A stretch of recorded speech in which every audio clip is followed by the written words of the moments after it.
नमस्कार बंधुरा रीना रसोई आपनादेर सबाइके स्वागत। आबार आपनादेर सामने फिरे एलाम नतून एकटा रेसिपि निये मेथी पटल। शीत चले एलो, पटलेर सिजन आर नय, तबुओ बाजार थेके कयेकटा कचि पटल पेयेछिलो बोले आमी पटलेर एई रेसिपिटा बानाच्छि। रेसिपिटी प्रथम थेके शेष अब्दि देखार अनुरोध रइल। मेथी पटल बानानोर जोन्नो एखाने नियेछि टाटका कचि 8टा पटल। पटलेर खोसागुलो आमी भालोभाबे छाड़िये नेब। और एखाने निচ্ছি हाफ चामच मेथी। मेथीटाके आमी मिनिट 10 जले भिजिए राखबो। और निচ্ছি 1 चामच पोस्त और 4টে काँचा लंका। पटलगुलो भालो करे छाड़िये निয়েছি और 2 मुख एकटू करे चिरे दिएছি। एबार पटलगुलोर मध्य लवण एवं हलुद माखिए 10 मिनिट रेखे देब।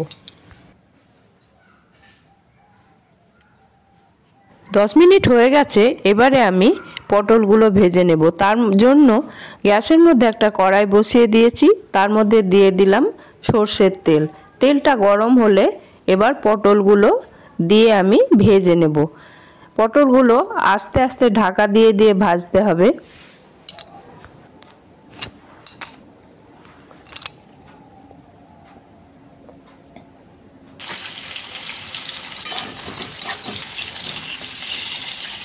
এবারে আমি একটা ঢাকা দিয়ে দেব। আঁচটা মিডিয়ামে রেখে মিনিট 2 পটলগুলোকে রাখবো। এবারে ঢাকাটা খুলে দেখব পটলগুলো কেমন নরম হয়েছে। দেখুন অনেকটাই নরম হয়েছে এবং একটা লাল লাল ভাব এসছে। আবার একটু নাড়াচাড়া করে আমি ঢাকা দিয়ে দেব। আবার মিনিট 2-3 এভাবে রেখে দেব, কারণ ভাজতে ভাজতে পটলগুলো যেন সেদ্ধ হয়ে যায়।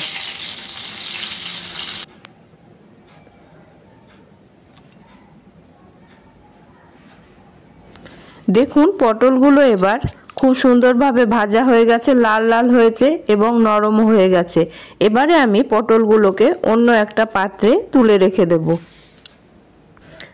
পটলগুলো অন্য একটি পাত্রে তুলে নিয়েছি এবং কড়াইয়ের মধ্যে যে তেল আছে সেই তেলের মধ্যে আরও খানিকটা তেল দিয়ে দিলাম। এবারে আমি যে মেথিটা বেটে রেখেছিলাম সেটা দিয়ে দেব। মেথিটা দেওয়ার পরে একটু নাড়াচাড়া করে তারপরে আমি দিয়ে দেব কাঁচা লঙ্কা ও পোস্ত বাটা। পোস্ত বাটাটা দিয়ে মেথির সাথে খুব ভালোভাবে মিশিয়ে নিতে হবে। আর আমি দিয়ে দিচ্ছি একটুখানি জল। তারপরে ভালোভাবে নেড়ে নিয়ে তারপরে এর মধ্যে দিয়ে দেব অল্প একটু হলুদ, লবণ আর 1 চামচ মতো চিনি। এবারে মশলাটাকে খুব ভালোভাবে কষিয়ে নিতে হবে। তারপরে আমি এর মধ্যে দিয়ে দেব পরিমাণ মতো জল।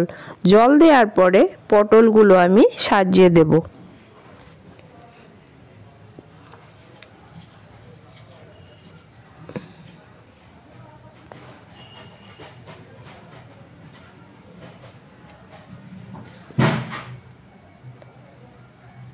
পটলগুলো ফুটতে শুরু করেছে, জলটাও প্রায় শুকিয়ে এসছে। এবারে আমি হাফ বাটি দই খুব ভালোভাবে ফেটিয়ে রেখেছিলাম। এবারে গ্যাসটা একদম সিম করে দিতে হবে, নিয়ে দইটা দিতে হবে, নাহলে দইটা কেটে যেতে পারে। দইয়ের বাটির মধ্যে আর খানিকটা জল নিয়ে আমি জলটার মধ্যে দিয়ে দিলাম। তারপরে খুব ভালোভাবে মিশিয়ে নিচ্ছি। দই দিলাম বলে আমি এর মধ্যে দিয়ে দিচ্ছি আরও হাফ চামচ চিনি আর অল্প একটুখানি লবণ।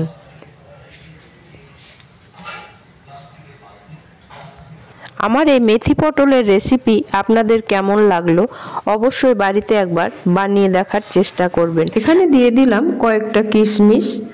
তৈরি হয়ে গেল আমার মেথি পটল রেসিপি। রেসিপিটি আপনাদের কেমন লাগলো অবশ্যই জানাবেন। ভালো লেগে থাকলে ছোট্ট করে একটা লাইক, কমেন্ট অনেক বেশি বেশি করে শেয়ার করবেন। আমার চ্যানেলটিকে যারা সাবস্ক্রাইব করেছেন তাদেরকে অসংখ্য ধন্যবাদ। আর আমার চ্যানেলে যারা নতুন তাদের কাছে অনুরোধ চ্যানেলটিকে সাবস্ক্রাইব করে আমাকে এগিয়ে নিয়ে যেতে সাহায্য করবেন। পাশে থাকা বেল আইকনটা অবশ্যই অন করে রাখবেন, আমি যে সব ভিডিও আপলোড করব তার নোটিফিকেশন সবার আগে পাওয়ার জন্য। আজ তাহলে এখানেই শেষ করছি। আবার আপনাদের সামনে হাজির হব নিত্য নতুন রেসিপি নিয়ে। আপনারা ভালো থাকবেন, সুস্থ থাকবেন, আমার পাশে থাকবেন। ধন্যবাদ।